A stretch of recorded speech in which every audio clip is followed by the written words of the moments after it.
दोस्तों बहुत बार दो करियर को लेके लोग कंफ्यूज हो जाते हैं। आईटी में अपना करियर बनाएं या बैंकिंग इंडस्ट्री में बनाएं। तो आज मैं इस सेशन के जरिए समझाऊंगा कि IT as a better career या banking as a better career. ठीक है, तो बहुत बार अगर मैं स्टार्ट करते हैं आईटी से, बहुत बार मैंने देखा है कि आईटी में अगर आप जाना चाहते हो तो लोग बीटेक करते हैं, आईटी से, कंप्यूटर साइंस से, बीसीए एमसीए करते हैं और उसके बाद आईटी की अपॉर्चुनिटीज मिलने लगती है। लेकिन याद रहे, हमेशा बोलता हूं कि कोई भी कोर्स करके आपकी नौकरी नहीं लगती। कोर्स करके नौकरी नहीं लगती है। जो नौकरी लगती है वो कोर्स में क्या सीखा है, कैसे उसको आपने इंप्लीमेंट किया, कैसे आप उसको यूज कर रहे हो, उससे नौकरी लगती है। राइट? क्योंकि नौकरी में जाहिर सी बात है डिग्री इतनी मैटर नहीं करेगी। कहीं कहीं एलिजिबिलिटी क्राइटेरिया डिग्री ऑब्वियसली होता है, हर जगह होता है, लेकिन क्वेश्चन जब इंटरव्यू में आप बैठते हो, जो आपसे क्वेश्चंस किया जाता है वो डेफिनेटली वो रेलिवेंट होता है जो भी आपने सीखा है और जिस प्रोफाइल के लिए आप जाते हो। राइट? तो आईटी की अगर बात की जाए दोस्तों, आईटी में क्या क्या जॉब अपॉर्चुनिटीज होती है। देखो, आईटी में एक नहीं होती, आईटी में कई सारी मल्टीपल रोल्स हैं, मल्टीपल प्रोफाइल्स हैं। राइट? उसमें डेवलपर्स भी है। अब मैं डेवलपर्स की बात करूं तो उसमें भी बहुत सारी चीजें होती है। Software developer, full stack developer, front end, back and, बहुत सारी। उसमें भी अलग अलग फ्रेमवर्क्स होते हैं। एंगुलर हो गया, रिएक्ट हो गया, बहुत सारी चीजें हैं दोस्तों। अब अगर मैं आईटी और इसके अलावा आईटी में एक चीज और होती है। अब आप डेटा साइंटिस्ट की बात कर लो, हालांकि it is a part of IT, however it's a sort of like AI ML. Right? It's a data scientist. तो ये सारी प्रोफाइल्स भी आती है। यहां पे कोडिंग वगैरह भी होता है, पाइथन की कोडिंग हो गई। राइट? आपको पावर बीआई प्रेजेंटेशन आना चाहिए, टैब्ल्यू आना चाहिए, एक्सेल आना चाहिए, डेटा एनालिसिस का, बहुत सारी चीजें होती है। लेकिन अब मैं क्लियर बता देता हूं, अगर आप आईटी में अपना करियर बनाना चाहते हो, चाहे आपने बीटेक किया हो, बीटेक अगर किया है, बीटेक का केस लेते हैं, अगर आपने बीटेक किया है तो आपने ये सब सीखा ही होगा।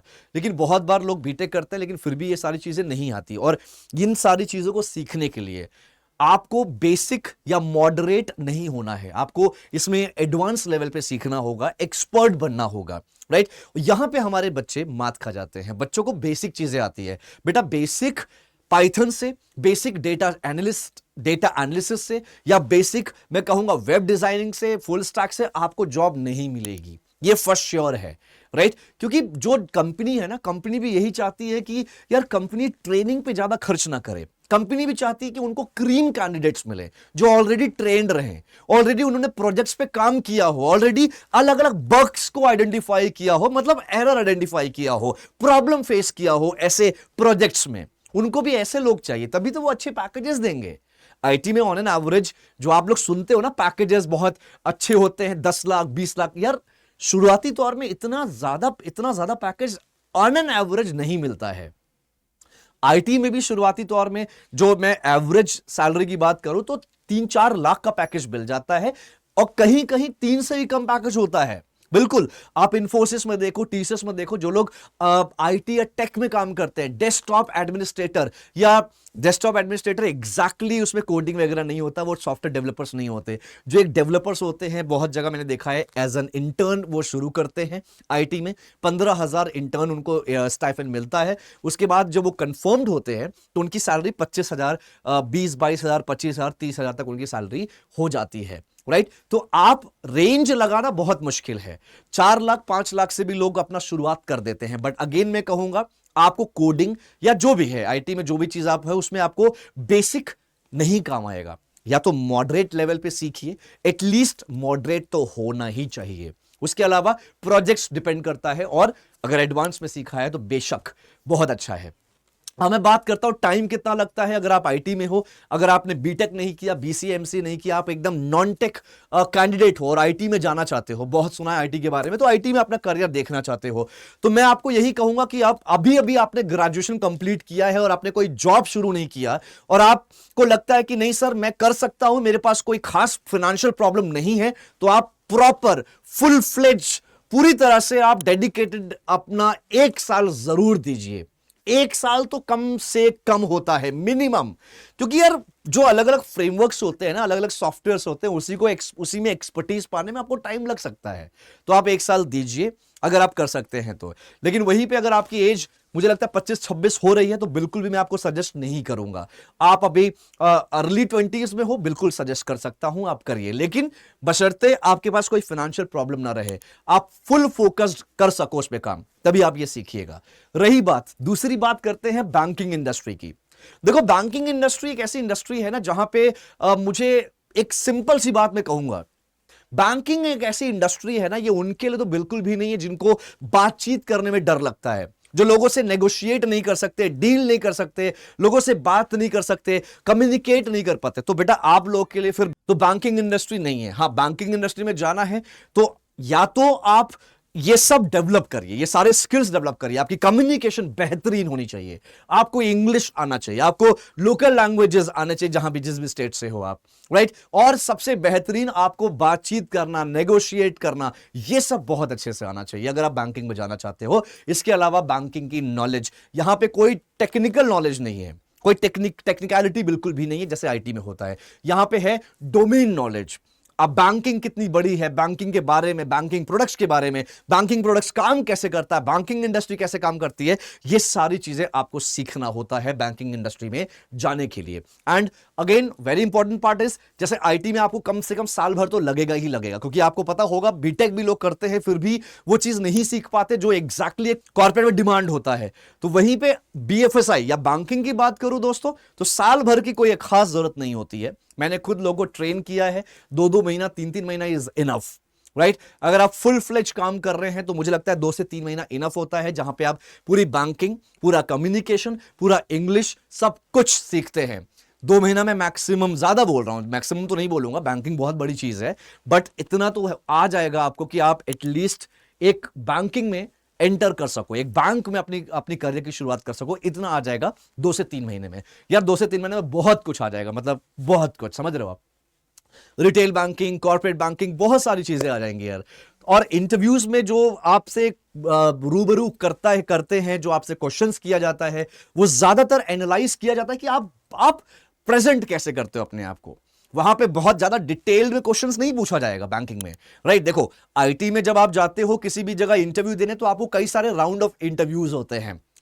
पहला राउंड इंट्रोडक्शन होगा, फिर कम्युनिकेशन भी चेक करते हैं, इंग्लिश चेक करते हैं, वहां पे टेक्निकल राउंड बहुत स्ट्रांग होता है। मेरे बहुत सारे स्टूडेंट हैं जिन्होंने बोला है कि हम आईटी में गए थे इंटरव्यू देने के लिए, लेकिन सब कुछ अच्छा था बट हम रिजेक्ट हो गए कम्युनिकेशन में, इंग्लिश में। लेकिन बैंक में क्या होता है ना, बैंक में हार्डली 1 या 2 राउंड ऑफ इंटरव्यू होता है, कहीं कहीं 3 हो गया तो हो गया, लेकिन 1 या 2 ही राउंड होता है, जहां पे एक एचआर राउंड होगा, एचआर डिस्कस करते हैं, फिर आपके जो मैनेजर होंगे वो आपसे डिस्कस करेंगे, आपसे जानने की कोशिश करेंगे आपके बारे में। यही होता है वहां पे, यही होता है बैंकिंग इंडस्ट्री में दोस्तों। तो बैंकिंग इंडस्ट्री में क्वेश्चन बहुत डिटेल में नहीं पूछते, बहुत बेसिक क्वेश्चन पूछा जाएगा, बहुत कि आप अवेयर कितना हो। और सबसे ज्यादा जो फोकस करते हैं वो है कम्युनिकेशन, आपकी इंग्लिश, आपका कम्युनिकेशन, बातचीत कैसे करते हैं, ये सब बहुत बहुत इंपॉर्टेंट है, जो कि आप आराम से सीख सकते हो। 1 से 3 महीने के बीच में आप ये एक रेंज लेके चलो, 1 से 3 महीने के बीच में। बाकी मैं खुद यहां पे 21 डेज का मैंने प्रोग्राम निकाला है, आप देख सकते हो, BFSI करे 24/7 में जाइए, देखिए दोस्तों, जहां पे मैं फ्री में वो चीजें सिखा रहा हूं जो आपको शायद कहीं और ना मिले, वो चीज सिखा रहा हूं जो आपको अगर मिलता भी है दूसरे प्लेटफॉर्म से, वो चार्जेस होते हैं। सेम चीज, सेम कंटेंट तो सेम नहीं होगा, ऑब्वियसली बात है, थोड़ा सा लो होगा, मैं इस बात का भी बेट करता हूं, थोड़ा सा लो भी हो सकता है, राइट। वो चीज आपको चार्जेस में मिलेगा, मैं फ्री में दे रहा हूं, तो आप जुड़ सकते हैं, देख सकते हैं, इस प्लेटफॉर्म से जुड़िए जहां पे मैं आपको रोज वॉक इन इंटरव्यूज के बारे में बताता हूं, जहां पे आपको इंटरव्यू के लिए ट्रेन करता हूं, रेज्यूमे कैसे बनाना है, नौकरी कैसे ढूंढना है, सब कुछ आपको सीखना होगा, ठीक है। आप एक चीज देखो, अगर आप कोई सरकारी नौकरी की तैयारी कर रहे हो या कर रहे थे, अभी आप कंफ्यूज हो, आपको नहीं पता, तो मैं चाहूंगा बस कुछ मत करो, इस प्लेटफॉर्म से जुड़ जाओ, बहुत सारी चीजें हैं। रही बात नौकरी की, तो मैंने अभी भी कहा है, कोई आपको फोर्स नहीं कर रहा है कि आप बैंक में ही आइए। आपको लगता है कि आप बैंक में सर्वाइव कर सकते हो, बैंक में अच्छा काम कर सकते हो, तो बिल्कुल आइए। लेकिन अगर आपको लगता है सर मेरे अंदर कमियां हैं, ये कमियां हैं, मैं सेल्स नहीं कर सकता, मैं बातचीत नहीं कर सकता, वो इंट्रोवर्ट एक्सट्रोवर्ट वाला कॉन्सेप्ट है, तो मैं आपको यही कहूंगा, 2 चीज है, या तो आप बैंकिंग इंडस्ट्री में आने का अगर सपना है तो वो स्किप कर दीजिए, छोड़ दीजिए, या तो आप डेवलप करिए सारे स्किल्स, यही आप कर सकते हैं। अब आईटी की बात करें तो आईटी में आपको टाइम लगेगा, इसमें कोई दो राय नहीं है। अब ग्रोथ की अगर बात की जाए, देखो आईटी में भी ग्रोथ है, करोड़ों में पैकेजेस जाते हैं एक्सपीरियंस के हिसाब से, बैंकिंग में भी करोड़ों में पैकेजेस जाते हैं एक्सपीरियंस के हिसाब से। आईटी में आप ले ऑफ्स होते रहते हैं, आईटी में भी देखो ले ऑफ्स भी एक रीजन है। मैं एक और बात बताता हूं, ले ऑफ्स आईटी में होते हैं, बहुत सुना है आपने, लेकिन ले ऑफ के भी रीजंस होते हैं। अगर आप स्किल्ड नहीं हो तो ले ऑफ होगा ही होगा, राइट। तो वहां पे भी मैं ये नहीं बोलता कि आईटी में ले ऑफ्स बहुत ज्यादा होते हैं, आपको नहीं जाना चाहिए। तो ले ऑफ की वजह से आईटी ना चुनना ये बिल्कुल भी मुझे लगता है ये जस्टिफाई नहीं करता, ठीक है। तो ले ऑफ होता है क्योंकि जो लोग स्किल्ड नहीं है एक एक पर्टिकुलर प्रोजेक्ट के लिए, जो लोग रेडी नहीं है, उनको जो स्किल्स नहीं आता, तो उनको यार ले ऑफ हो सकता है, ठीक है। अगर आपको आईटी में भी जाना है तो फुल फ्लेज एक्सपर्ट बनिए, बैंकिंग में जाना है तो बैंकिंग में आपको मैंने कहा 1 से 3 महीने में सीखिए, लेकिन अंदर जाके आप चीजें सीख सकते हो, अच्छे से स्किल्स पे काम कर सकते हो। अब एक और बात बताऊंगा, अगर आप फ्रेशर हो या बैंक में अपना करियर बनाना चाहते हो, मैं वॉक इन इंटरव्यूज लाता रहता हूं बैंकिंग के लिए। दोस्तों डिस्क्रिप्शन में जाके देखो, 4-5 लिंक्स दिया है। अगर आप एक्सिस बैंक में सेल्स ऑफिसर बनना चाहते हो, राइट, पैन इंडिया कहीं से भी, तो आप सेल्स ऑफिसर का फॉर्म दिया है, जरूर भरिएगा। अगर आप एक्सिस बैंक में असिस्टेंट मैनेजर ज्वाइन करना चाहते हो, आप हरियाणा और पंजाब लोकेशन से हो, सिर्फ हरियाणा पंजाब से, राइट, तो असिस्टेंट मैनेजर के लिए फॉर्म दिया हुआ है। इसके अलावा कोटक महिंद्रा बैंक पर अगर आप थाने लोकेशन जो कि मुंबई में है, कोटक महिंद्रा बैंक में असिस्टेंट मैनेजर बनना चाहते हो, तो उसका भी प्रॉपर फॉर्म दिया है, राइट। लेकिन ये स्टेट, ये 2 हो गए आपके स्टेट स्पेसिफिक। नीचे जो मैंने ऑफिसर लेवल का कहा है ना, सेल्स ऑफिसर का, वो पैन इंडिया है, पूरे इंडिया में से कहीं से भी हो, फॉर्म जरूर भरिएगा।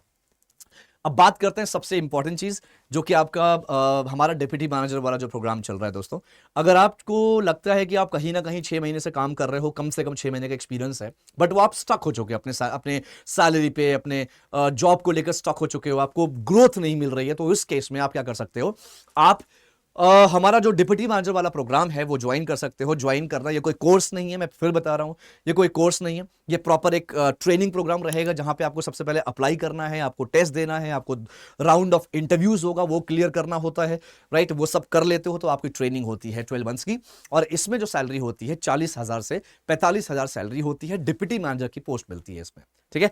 और अच्छी अपॉर्चुनिटी है, अच्छा मौका है। मैं चाहूंगा, इस पे मैंने डिटेल नहीं बताया, ओवरव्यू दिया है, आप रिसर्च करिए इन सब चीजों पे, ठीक है। और मैं चाहूंगा रिसर्च करके अपना पूरा क्लैरिटी लीजिए, एंड क्योंकि अगर फॉर्म भरते हैं ना तो आपको क्लैरिटी मिल जाएगा।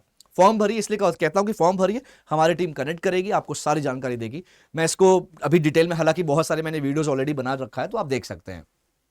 और बस यही कहूंगा कि आपको कोई भी प्रॉब्लम है, कुछ भी कंसर्न है दोस्तों, आप जुड़िए मुझसे, राइट। मेरा नाम है अंकुर गोस्वामी, आप मुझे गूगल पे सर्च कर सकते हैं, अंकुर सर BFSI करके, मैं मिल जाऊंगा। और आप मुझे लिंक्डइन के जरिए, नीचे प्रोफाइल में दिया है, लिंक्डइन प्रोफाइल है नीचे डिस्क्रिप्शन में दिया हुआ है, आप लिंक्डइन के जरिए मुझे कनेक्शन रिक्वेस्ट भेज सकते हैं, मैं उसको एक्सेप्ट करूंगा, फिर हम बात कर सकते हैं। इसके अलावा आप हमारा टेलीग्राम का ग्रुप है, टेलीग्राम ग्रुप ज्वाइन करिए, वहां पर मेरा व्हाट्सअप नंबर पड़ा हुआ है, वहां पर मुझे व्हाट्सअप पे आप मैसेज करिए, डेफिनेटली मैं कुछ ना कुछ बेहतरीन आपके लिए लाता रहूंगा। और बस ये एक क्लैरिटी के लिए है कि आईटी या फिर बैंकिंग, ये उसके लिए मैंने ये सेशन बनाया है। आई होप आपको क्लैरिटी मिली होगी। नेगेटिविटी से दूर रहिए, जितना नेगेटिव होंगे, जितना नेगेटिव सोचेंगे, उतना ही आपके साथ, आप अपने सक्सेस से, अपने गोल से उतना ही दूर होते जाएंगे। तो ये सब करना बंद करिए, पॉजिटिव रहिए, सब कुछ अच्छा होगा। जिंदगी में जो होता है अच्छे के लिए होता है, याद रखिए, और यूनिक रहिए, भीड़ का हिस्सा नहीं, भीड़ की वजह बनिए। चलिए अपना ख्याल रखिए, थैंक यू सो मच, मिलते हैं किसी और सेशन में। बस खुश रहिए और ऑल द बेस्ट, अपने स्किल्स पे काम करते रहिए। Thank you so much.